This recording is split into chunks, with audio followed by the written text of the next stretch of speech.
Hey, thank you so much for tuning in to Starving Artist Courses, your all-in-one online music education resource. My name is Juiette, and this is week 2 of your beginner bass lessons. If you missed out on week 1, make sure to go back and check out that video. We went over the basics of what the parts of the bass are, how to do a chromatic scale, and how to properly pluck the bass guitar. Today we're going to be learning a brand new scale. It's called the major scale. Now, the major scale follows a different pattern than the chromatic scale. Remember, the chromatic scale goes up and down in order, where the major scale skips certain notes following a distinct pattern of whole and half steps. And we're going to teach that today. But before we do, we want to pull back a little bit and go over the musical alphabet. Now, you know the alphabet that we usually follow has 26 letters in it. The musical alphabet only has the first 7. A through G. There's no H, I, J, there's none of that. It's only A through G. Now you're probably asking, if there's only 7 letters in the musical alphabet, how are there so many notes on this fretboard?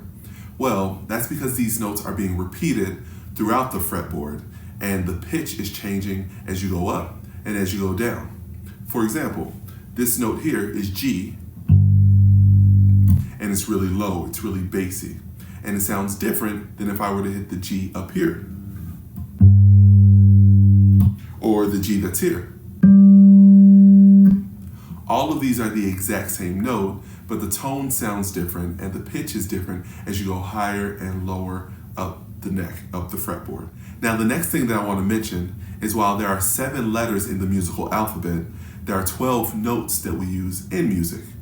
So the 7 letters, A, B, C, D, E, F, G, are natural notes, and the other 5 are called accidentals. They are sharps and flats.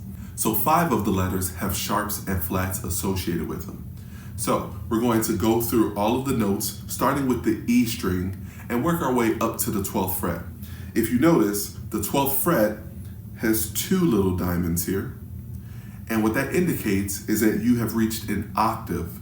An octave is going from E up to E again. We'll break this down a little bit more once we get into the major scale, but first we're going to chromatically walk up the E string and work our way to the 12th fret and name every note, okay? So starting with the chromatic scale, we have E, which is open. Next is F, F sharp, G, G sharp, A sharp, B, C, C sharp, D, D sharp, and E. After you hit the E, the next note just repeats. That's F, F sharp, etc. It continues on like that. Now, notice for 2 of those, I did not say sharp. And those 2 were E and B.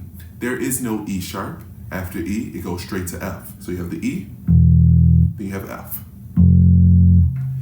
And then the other one was B. There's no B sharp. After B, you go to C. That's B. And that's C. Now to move on to the major scale. Now again, the chromatic scale went consecutively in order with the notes. The major scale skips using a pattern of whole steps and half steps. Now, a whole step is when you start on a note and you skip over a note to go to the next one. So for example, if I were to start on A, if I skip this note here, the 6th fret, and went up to the 7th fret, which is B, that will be a whole step. I skipped over a note. So I went from A, skipped over A sharp, and went to B. That's a whole step. Now, starting back on A, if I go to the next note next to A, which is the A sharp, that will be called a half step. So I go A, and I go to the next one, A sharp. So that is a half step from there. Now when you do a major scale, you follow a pattern and it goes whole, whole, half, whole, whole, whole, half. Or you can say 2, 2, 1, 2, 2, 2, 1. So that is our pattern for the major scale. And you can use that starting on any note that you want to start with. Now, for the sake of learning today, we're going to learn starting with the C major scale, because the C major scale has no accidentals. When I follow that pattern of 2, 2, 1, 2, 2, 2, 1, none of those will say sharp or flat. So it's a little easier to remember. Now, you can find C on the 3rd fret of the A string. Why? Because this is A. After that, you have A sharp. Then you have B. And then we are at C. So that's where C is, 3rd fret of the A string. So if we were to follow the pattern, you start on C, and then you want to go a whole step, which is D. After that, you want to go another whole step. That takes us to E. Next is a half step. That's F. Then we have a whole step. That's G. After that, another whole step. That's A. One more whole step. That's B. And then it ends on C, half step. Now, if you notice, that scale had 8 notes in it. When we went from C to C, it was C, D, E, F, G, A, B, C.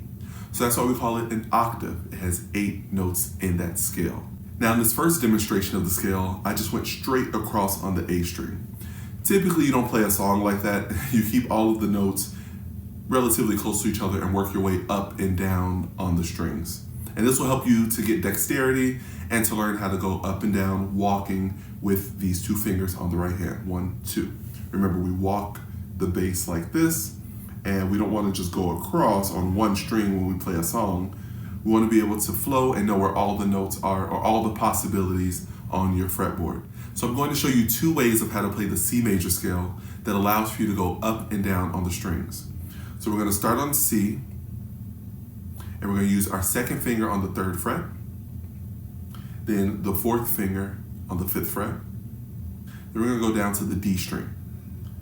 1st finger on the 2nd fret, 2nd finger on the 3rd fret, then 4th finger on the 5th fret. Lastly, we go down to the G string, 1st finger on the 2nd fret, 3rd finger on the 4th fret, and 4th finger on the 5th fret. So it's going to follow the same pattern.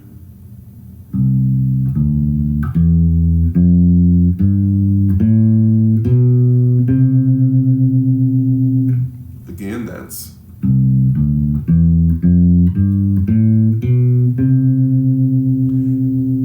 And just like I told you last week, I want you to do it backwards.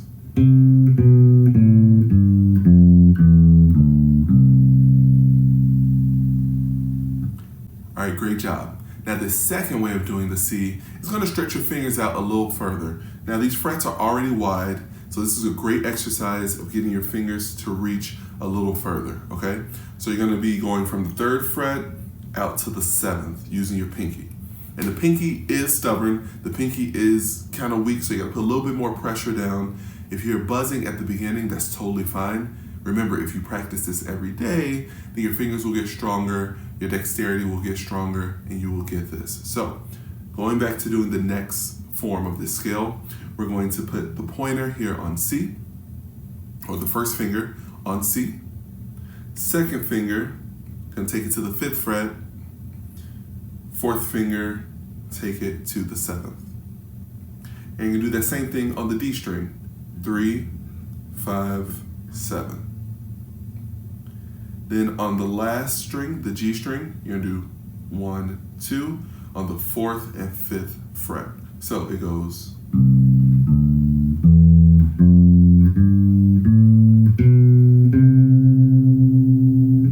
And again, do that backwards.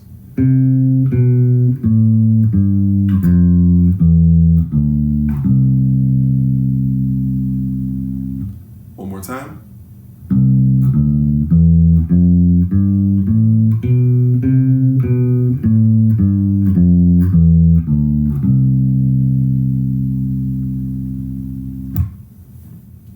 that's your C major scale, and one of the most essential scales in music. Everything else builds off of that scale. So this week, I want you to practice that scale. You can start at C, do the same patterns that we did, but you can also jump around and start on any note. You can do it on C, you can go to B, F sharp, A, jump around, and it follows the exact same pattern. It's really awesome, no matter where you start from.